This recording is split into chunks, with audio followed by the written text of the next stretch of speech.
Happy Friday, ladies and gents. We're ready to rock and roll this joint. Accelerating your business. How's that going to happen? Let's find out. Good. Shut up and sit down. The Business Bros Podcast was created for you. Learn from the business professionals who come to share their stories. Find out what's working in business, on social media, what's hot and what's not, straight from the mouths of successful entrepreneurs out there doing the real work. And now, welcome to another episode of Business. We got the fire going on. Yeah. In San Diego. Ham, take it away. A heat wave in San Diego. We're bringing the fire right here. All right, all you business pros. Before we jump into the show, just a quick reminder to please subscribe on whichever platform it is that you're listening to us on today. Give us a like, give us a follow, subscribe, and drop a review, and help other like-minded business owners find value from our awesome guests while we rise up in the podcast rankings. And if you want to be a guest on the show, I missed that last part, we will really appreciate it. And if you want to be a guest on the show, we'd love to have you on and learn from you as well. Go to www.businessbros.biz/podcast guest. Schedule your time slot. Don't forget to follow us on all our social media at Business Bros Pod. Ladies and gentlemen, we are so excited and so honored to bring another incredible guest on the Business Bros Pod. Our guest today is the preeminent advisor to CEOs who want to safeguard their businesses and their lives from unpredictability, establishing strategic partnerships that empower them to never again worry about growth. Having worked with over 1,500 CEOs across 33 countries, our guest is an expert in helping businesses expand internationally. As a world-renowned speaker and philanthropist, our guest's goal is to help over 800,000 kids in Latin America become entrepreneurs using local businesses in the next 3 years. Local resources in the next 3 years. We can't be more thrilled to hear some incredible stories from this well-traveled thought leader and humanitarian.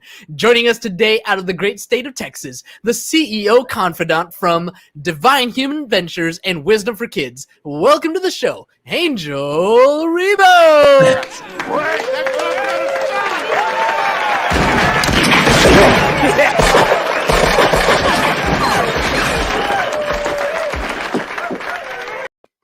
All right, Well Angel. done. Thank you so much. This has been probably one of the most amazing introductions ever in my life. Thank you so much for being who you are, guys. Thank you. Oh, well, what can I say? James prides himself on the intros. They're probably Fun. Yeah, they're fun. They're you know what? Everybody has a strength and everybody has a weakness. I would suck at writing your intro, but James over here, he's got fire when it comes to writing those intros. I tell you, I mean, I've been introduced a few times, and he's used actually completely different words. He's a master. He's a super eloquent guy. I can tell you that. Thank you so much. My heart. You are making my head really? roll. Yeah, you're a cunning linguist, Ham. You're a cunning linguist. All right. So speaking of talents, right? Speaking of strengths, speaking of weaknesses, look, anytime anybody's going to start a business, we all start off thinking, I know what it takes. I'm going to make this thing grow. I'm going to me, I. But ultimately, you need a team to make things happen. So Angel, tell me a little bit about what it takes to grow a business and what is it that you do exactly? Exactly. So basically, in a nutshell, what I do is I help both corporate CEOs and established entrepreneurs to bridge the gap globally for expansion and exposure. It means that I help them take their businesses internationally. Okay. And what it takes for someone to accelerate the growth of their businesses by going internationally, the first thing that it takes is the willingness to do it, but the resources. The resources. I've seen many times people wanting to go internationally, fully internationally, and they have not made their homework. They have not really taken into consideration what it takes to go internationally. Very often it happens to us entrepreneurs that if we have an offer online, we think, okay, so if we are super successful in the US, then going south of the border, we just translate our materials, our courses, whatever that is, and we're going to be successful. I hate to say no. No, there's many more things involved in going internationally, and you have to do your homework. And there's financial implications on the decision of going international. So you have to consider those implications. Let's hover here for a second, because we live in an age where the World Wide Web has literally shrunk the planet. We can have international quote unquote business going on from the living room or your basement or wherever you're talking about. So let's hone in on that. What do you mean when you're talking about growing internationally? Yes, so that's true. You can run your business from your home, and you have the worldwide, web, and you can go everywhere. But every single potential client in every single country, geography, culture thinks differently. You have to acknowledge that, and you have to really know what is going to drive a potential sale from another country. Okay, so being reactive, we might have clients from other geographies, but the reality is that talking to someone, let's say south of the border or north of the border, talking about the US, right? It's different. And you have to be, if you really want to be strategic and you really want to be successful, you have to do it differently. You have to think about it. Okay, so you can run your business from your home and you have the World Wide Web open, but there are things that you have to take into consideration from the point of view of the client. You have to talk to the client differently on every culture. Remember, we are separated, even sometimes even trying to go, let's say I have a business in Texas and I really want to be successful in taking my business to another state. That there are cultural differences, right? That huge. Someone in Utah is different from someone in Texas, right? And everybody knows that. So if you really want to be successful, does it make sense to consider the differences between selling in Utah and selling in Texas? Of course it does.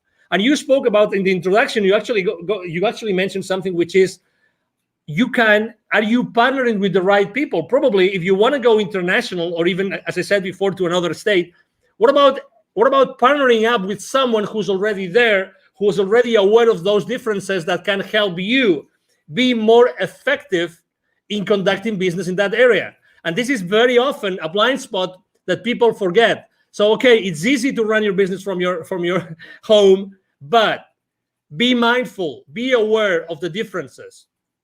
What kind of differences should we be looking for when we're first starting out? Because there are so many. Like you said, there's cultural differences, there's currency differences, there's tax treatments. There's all kinds of things that we can think about when we're talking about those differences. But what are some of the first things that we should kind of pay attention to? So that's why go step by step. Going internationally right out of the gate, I don't think is the right thing to do, unless you only go internationally to a specific area because you know that there's a need for that there, and you know that the people there are going to buy from you.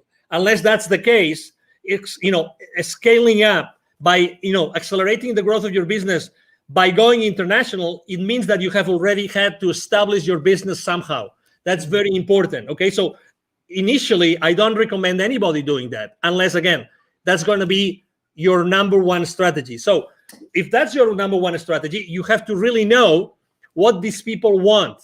Okay, the people in this area, what do they want? So you have to really speak with these people over there.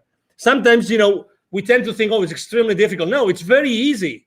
Reach out. There's social media again, and you can go in social media and you can start talking to people who live in that area. It's really simple.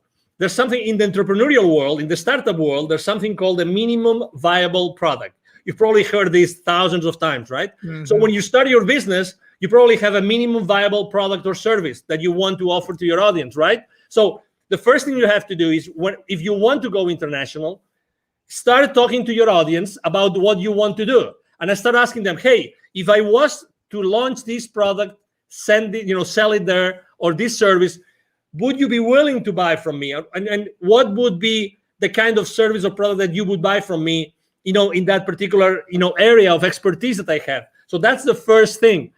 Talk to your market early on your business strategy. And sometimes, and I think that's probably, we are all to blame, for this, which is we try to be perfectionists. We try to be like, we have all the responses, all the answers before we do anything else. There's one business mantra. There's one mantra I use with every single one of my clients. I've been using for the last 5 years since I started my own business, which is take imperfect action now. Take imperfect action now. Hey, Don't worry about anything else. You only need yourself, and you need to start reaching out to the people in the market, in the place where you want to start selling your products or your services. That's it. Start talking to them and start making mistakes. Start making mistakes. There's no such thing as the perfect sales pitch, the perfect service, the perfect product. There's only the thing that you reach out to the potential buyers and you know what they think, and keep on making, keep on perfecting your pitch, keep on perfecting your product and your service. Really, that's the first step. Take imperfect action now. I love that. I love that because it's absolutely true. I talk about that all the time about taking action, and you have a choice. You can do it or you cannot do it. And I think the people who sit back and try to wait till it's 100% perfect are the ones who struggle. I forgot what book I read it in, but they were talking about, I think it was Mentor to Millions.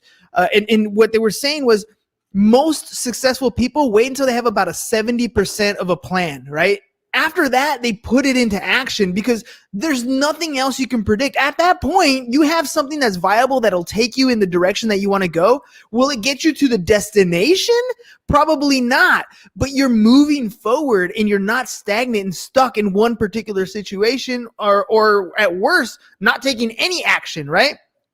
When I remember reading or learning about Disney, and they were opening up in China, I think it was China or Japan, I'm not sure exactly, but they were out there in the East. And when they went out there, they opened up operations right away, just like they had done in Florida, just like they had done in Disney. And they didn't take into consideration some of the cultural differences and had to restructure some things. So, acting on a plan is first and foremost. When you're talking to CEOs or different people who are ready to take that next scale, right? What's some of the fears that they have or some of those hesitations that prevent them from taking action? Well, it's always uncertainty. When you're stepping into, uncharted territories, everybody is, okay, is that going to work? How long is that going to take? There's always uncertainty. But again, there's uncertainty in everything that we do in life. So, and we still take action. So the first thing is uncertainty. And they need to know they always ask me, what are the chances that this kind of service or product is going to be successful? And I would like to share something. And this piece of information, it came from, there's the number one entrepreneurial program as far as college degree goes in the country is from a school in Massachusetts called Babson College, okay? Mm-hmm. They're very well known. You probably heard of them. Consistently, the number one entrepreneurial program, actually not only in the country, but in the world most of the time. Okay, so I was talking to the director of the accelerator, and that was 4 or 5 years ago. And she was telling me, Angel, 5 years before, so 10 years ago, it would take probably a few $100,000s for any technology, any startup to make a difference in the world. I'm talking about 5 years ago. Today, 5 years ago, only $15,000 to $20,000 was the amount of money that some startups had as a seed money to start disrupting the world. The point I'm trying to make is more and more often we see that the amount of money needed to make a difference in the world is lower and lower, is smaller and smaller. So what's the difference? The difference is that today there's so much technology out there that we can scale up any service or any product in the market like fast, like really, really, really fast. So again, going back to the same thing, take imperfect action now. You really don't need so much time or so much money. What you need to do is to make sure that you start proof testing your value proposition, your product or your service in the market as soon as possible. So you can start burning, those early stages, and you can start, perfecting your product and your service. And you realize that, and you eventually see, you see the future with a level of uncertainty which is much higher. Again, to your question, it's uncertainty, but how do we lower the level of uncertainty? It's just by taking action, by start connecting with the market and start exposing our value proposition in the market. You have a ton of energy, and I love that because Thank you. when people come on the show, it's not always as exciting when the other person doesn't have energy, but that Thank you. fuel comes from somewhere, right? Yeah. Why did you get into this particular space? I mean, it sounds like Thank you're you. ready to take on business and scale things at your own rate, and yet you took Thank a you. different approach. Why that approach? Why what you're doing? Why is it what you're doing gives you so much energy? Well, probably because, well, number one, I would say first of all, because of my father, probably because my father is a super positive guy. Extreme. I mean, back in Spain, he's right now 80 years old. He's going to be 81 this year, alive and kicking. He's still working on business. He's always been like that model for me, like always super positive. He's made a lot of he's set up and grown a lot of businesses, both nationally and internationally. He's made a lot of mistakes, but you know what? He was always in that mood, always. And every time he was being asked, he was always, his first statement, he was always, I am so blessed that I have been able to help these hundreds of families, these hundreds of people with the families behind them. And that's the legacy. That's his legacy.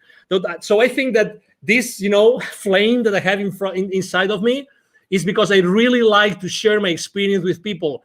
And I was born to do this. I was born to, originally, both my mom and my dad come from very humble origins, really humble origins. Still my family has a ranch in the north of Spain. That's where we come from, the Ribo family, but that doesn't mean that I couldn't do many other things. So I always had this flame inside of me of leaving a legacy, of teaching others. I love teaching. I love training. I love sharing my experiences. That's why I'm so involved with the local community here in Dallas. I'm invited to, the startup weeks, startup weekends. I'm invited to be jury sometimes. I'm very involved with business incubators and accelerators here, just because I like to share. I like to share, and it's a decision.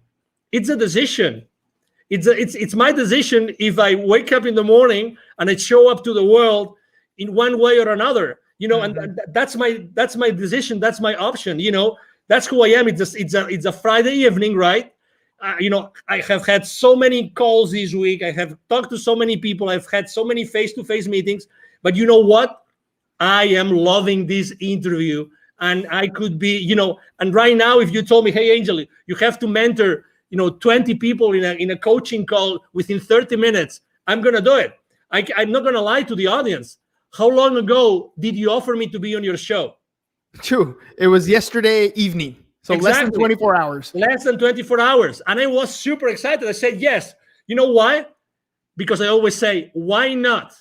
Why not? If there's a single person in your audience right now who can benefit from what I'm saying, oh my God, the day has paid off.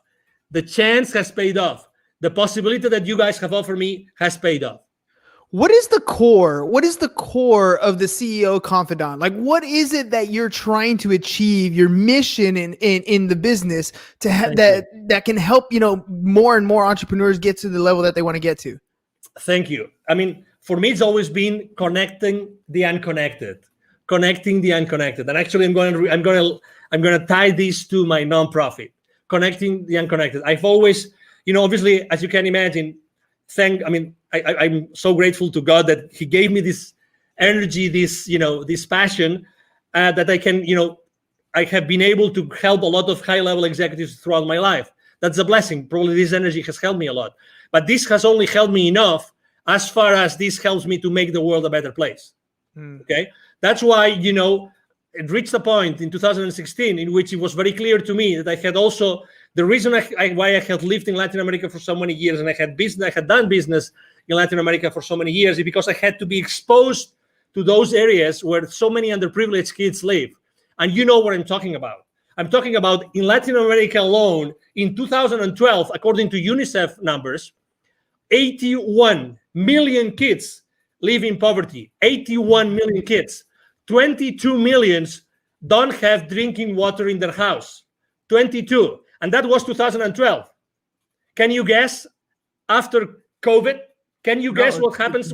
How many millions right now? Significantly worse. Exactly. So, and that means the total population, so that you have you have a frame of reference. the total population of kids in 2012 in Latin America was 170 million. 170 million. Okay, 170 million. So put that in perspective. So right now, probably it's going to be 90, maybe 100 million kids in Latin America who live in poverty.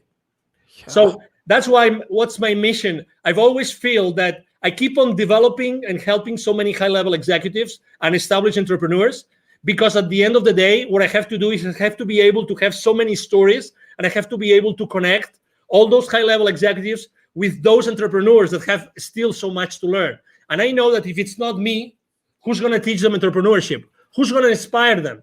Who is able to bring all those lessons I learn every single day with these so powerful CEOs? Who else is going to take them to those kids in need? So that was my answer. Yeah, no, that's a beautiful answer, because you're absolutely right. I mean, we look at what we see in poverty just right in front of us, right? When we drive down the freeway, when we're in our local communities. But the difference is, the poverty in the United States is much different than the poverty in almost any other country. It's just a different level. I remember being young, as a young kid, at my parents, and we would always go to church, and they would send us, to missionary things down the other side of the border, and you just have this awe that everything from the pair of shoes to the sweater that you have on to the meal that you had has such a different value to the people down there than it is to you. The things you take for granted, you don't even realize until you're, things like where you're crossing the border. When I remember coming back on the border and little kids, small 4 or 5-year-old children coming up barefoot, dirty, ragged clothes, just trying to sell something to make a living. And we don't quite understand the level of poverty because we're blessed to be in this country. But you're absolutely right. I want to ask you about the relationships that you're building with people as you're helping a lot of these entrepreneurs grow their business, as you're helping them scale and become multi-million-dollar companies. What value do you place, and how do you utilize the relationships that you're making? Well, I think believe it or not, I was extremely shy kid, very shy, very shy. Most of I would say every single one of my classmates up to high school, they would not believe it's me talking right now. Honestly. I had to, really, I really had to go to college, and I had to start being involved in organizations, international organizations, and traveling. And so, I know that not everybody is so open and prone to have relationships with people. But again, you don't have to be, someone like me, so, extroverted like me. It's just I think that the most important thing is that you are yourself and you keep the relationship honest and humble. Mm-hmm. Honest and humble, and from that point, I like to use, gratitude, humility, and acceptance as 3 of my top values that I like to share this with my team all the time when we have our weekly meetings and when we have our one-on-ones. Gratitude, humility, and acceptance are 3 very big values for me. So I think that those values help you a lot to develop those relationships. And out from those relationships, it's like, as you know, I'm very active on LinkedIn, and I have very, very large following and very active there. I post every single day, large high engagement from my audience. And it's the same thing when I start relationships with people in there that they don't know me of anything. I start from a very humble way. I'm not the guy that's going to send you 5 consecutive messages as soon as I say accept. I'm not that kind of guy. My connecting message has 1 sentence, only 1, and I don't send a second message. You just wait. Yeah, I just wait, and whenever it's good, and I think I have some value to offer to that person, as if it was you, then I say, hey, as I know that you do this, I think that you might be interested in having this information I just got from someone else. Again, partnering up with, giving the value that someone might need, and if they say I don't need it, that's okay, and that's fine. That's why a value download on people. I don't really believe in downloading things on people that they don't really need. So that's why I always keep my connections online as much human as possible. And when I left corporate America, I had like 800 connections. Right now, I have almost 27,000. Well, let me ask you about that, because you said, when you were younger, you were an introvert, and now you're very extroverted. What was it that pushed you to that next level? There's so many people out there that are introverted, and they know they have to have better relationships. They know they need to pick up the phone and talk to people. They know they need to be more extroverted, but they can't get across that point of actually making those connections. What pushed you to that next level? That's a great question, because probably I wasn't allowing myself to be myself. I was not standing on my own power. I thought that I had to fit in, and I wasn't socially enough. I wasn't enough. No, really. Because I thought that what I was standing up for wasn't enough to be just myself. So I had to be hiding, behind anything else or anybody else, until I realized that, oh my God, what I'm saying makes sense. So it was a gradual process. It wasn't just like, oh, tomorrow I'm going to be extroverted. And so I was fascinated by something, which was, in my case, in college, because I told you I started to bloom in college, which was becoming or being the leader of an organization, but being like the leader, but the leader behind the scenes, right? Not the leader like showing up all the time. Wizard of Oz. So sometimes, so at some point, I had no option but to be in front of a lot of people. And then suddenly, everything was going well, and I was, leading that organization in my college and everything. But there were issues. So I have to tell you that realizing that not everybody is going to like me actually helped me to be stronger. I realized that it didn't have to fit in. I realized that I have to be myself and always be myself. So I had a completely 100% certain place where I could go back and pull up the rest of my life. You know what I mean? Yeah. If you're pretending to be someone else, you don't have that place of safety. But when you're always yourself, when you're always standing on yourself, on your grounds, then you have that place of power. And I have to also tell you, I remember the most dramatic situation in my life was actually that I got married. My first marriage was in 1996, still in Spain. And I unfortunately didn't work out, and I only was married for 5 months. Oh. And I'm not gonna disclose the circumstances, but let's say it was like being backstabbed, like big time. And I got married with my college sweetheart. Oh, come on. Now you're leaving all the meat on the bone here. Now we gotta know what's going on. No, but let me tell you, I remember as if it was now. I had to drive back. When I found out what my wife was doing, and I confronted her that night, and I will never forget that night, when I confronted her that night, and she told me yes, I remember taking my car the following morning and going and driving to where my parents lived. I remember that both my mom and dad were waiting me, they were living at the 6th floor, they were waiting for me, and I started crying like a baby on my mom's arms, at my mom's arms, saying, can't believe it. I don't know.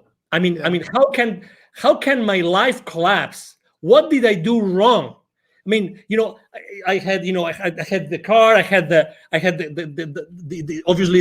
we had an apartment together. We had all those projects together, the perfect job. We had this beautiful house in the mountains to go to ski. Everything was perfect. But suddenly, boom, so you thought. Boom, and not even 1 year, like 5 months, 6 months. I felt betrayed. You name it. I tried to save my marriage, and I immediately said, okay, let's go to a counselor. But unfortunately, the other party wasn't there. So I said, okay. So the rest of my life starts here today. Yes. And then, you know what? 1 year and a half later, I had already left Spain for good. And I have not been back to Spain, but to visit my family. Again, it's the realization of I have to be me. And I am strong because I don't have to fit in with anybody else. I have to be myself. And that's my foundation. That's my essence. And I will build up the rest of my life because of that. Had I not taken that decision, we would have never had this conversation, you and I, today. You know that I want to say I love that story, but I kind of, it's not quite the right thing to say. But the fact that you accepted it at the end, right? The heartbreak, the pain, the agony, what you're going through, those are feelings that you're going to have. But at some point, no matter what happens in your life, good, bad, or indifferent, you have to accept that tomorrow the sun's going to rise. Tomorrow is another day, and every day you have that choice to make something happen. You can dwell in it, you can live in it, you can wallow in sorrow and feel sorry for yourself for as long as you can. But every day that happens is another day that you're not fulfilling whatever dream is that you want to achieve. You're hurting yourself by allowing yourself to live in that position for too long. Feel it, hurt it, learn from that mistake. But you need to make a choice and accept that it happened. Totally. Otherwise, you're never going to move forward. I agree. And I have to say, this counselor that, we went together, with my ex-wife at that time, it was the same counselor that said, hey, okay, so she's not coming back. Can you please help me? Can you please help me go through this path? Can you please help me? And I have to tell you, the certainty that this counselor told me, so these are the stages you're going to go through. A, B, C, D, and E. He told me, he explained those to me, and I understood them, and I said, okay, where am I now?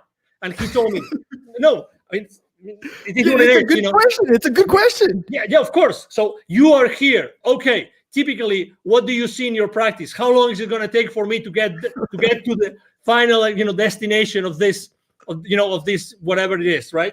Of this journey. He said, well, it's up to you.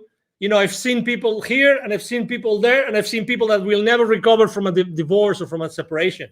Okay. Mm-hmm. So I kept on going with him. I kept on having, again, I asked for help. God bless. That's something I obviously, in any facet in life, ask for help, look for help. Always. There's always going to be someone that can help you. Always.